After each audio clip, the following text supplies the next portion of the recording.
On 14th February 1988, Valentine's Day, a young woman's life was taken in one of the most brutal murders Wales has ever seen. But what followed was not justice. It was one of the worst miscarriages of justice in British legal history. This is the story of Lynette White, a story of violence, racism, corruption, and a police investigation that destroyed innocent lives, while the real killer walked free for over a decade. We examine what happened, who was blamed, who was protected, and how the truth was finally exposed. Lynette White was just 20 years old.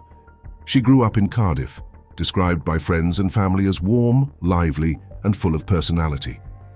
She had hopes of building a better life, but like many young women in the 1980s, she faced hardship and instability. By 1988, Lynette had become involved in sex work, not by choice but circumstance. She was not dangerous. She was not a criminal. She was someone trying to survive. On the night of February 13, 1988, Lynette was working in the Bute Town area of Cardiff, also known as Tiger Bay, a multicultural community already under heavy police scrutiny. That night, Lynette would never come home. Shortly after midnight, Lynette was seen entering a flat at 7 James Street, a building known to be used for prostitution. Inside that flat, something went horribly wrong. Lynette White was stabbed over 50 times. The attack was frenzied, violent, and personal. The level of force suggested rage, possibly panic. Her body was discovered later that night by a friend. The crime scene was chaotic. Blood was everywhere. This was not a subtle killing. South Wales police immediately faced enormous pressure to find the killer, fast, and instead of following evidence, they followed assumptions. From the beginning, police focused on local black men from the Bute Town community. Why? Because of racial stereotypes, community tension, and political pressure. Within days, several men were arrested.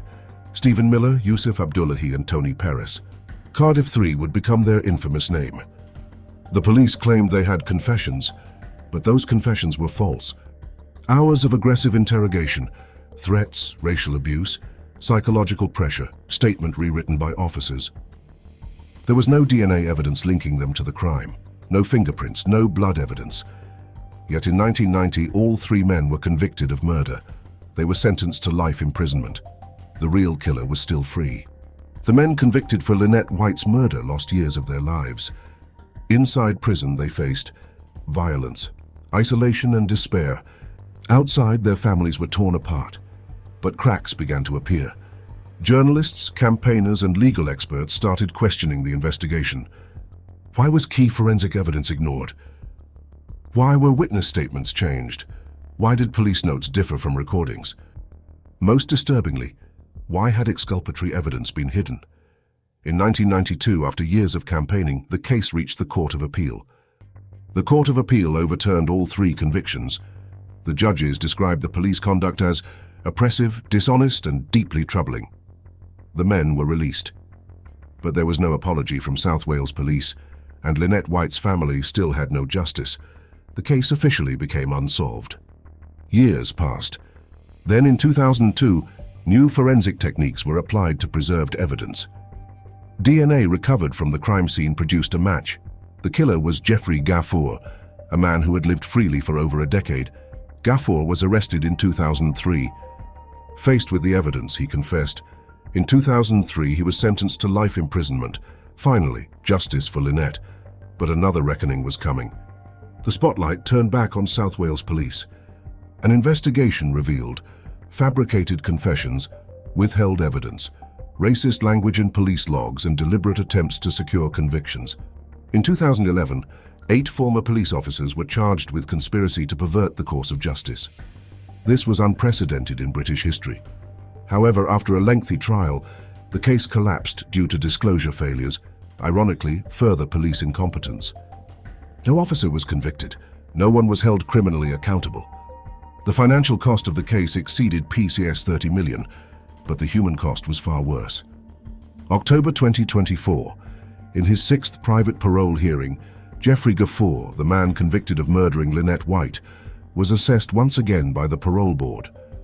After reviewing the case, the panel concluded that the risk Gaffour currently posed could be safely managed in the community. However, the decision did not mean immediate freedom. The board made clear that Gafour would remain in prison for now, pending further procedural steps. The parole board confirmed that there was a 21-day window during which an application can be made to have the decision reconsidered. Until that process is completed and a final determination is reached, Gafour will not be released. This safeguard, the board stated, ensures that any potential risks are fully scrutinized before a prisoner is allowed back into society. A spokesperson for the parole board emphasized that the decision was solely focused on public safety, specifically assessing what level of risk a prisoner may pose if released and whether that risk can be effectively managed in the community.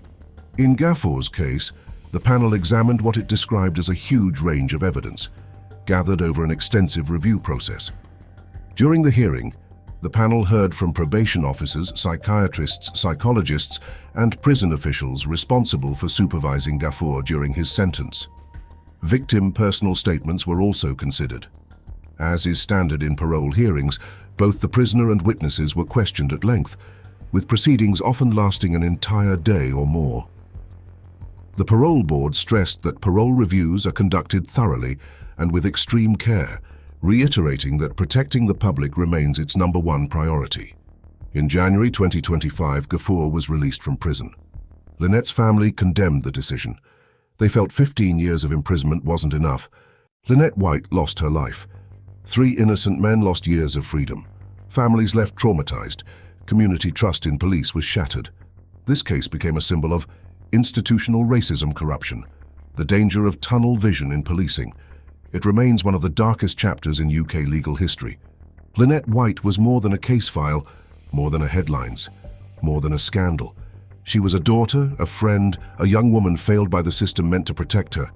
And while her killer was eventually caught, true accountability never came. The question remains, how many other cases were built on lies? And how many lives were destroyed before the truth emerged? If you want more documentaries on UK crimes, please subscribe for more.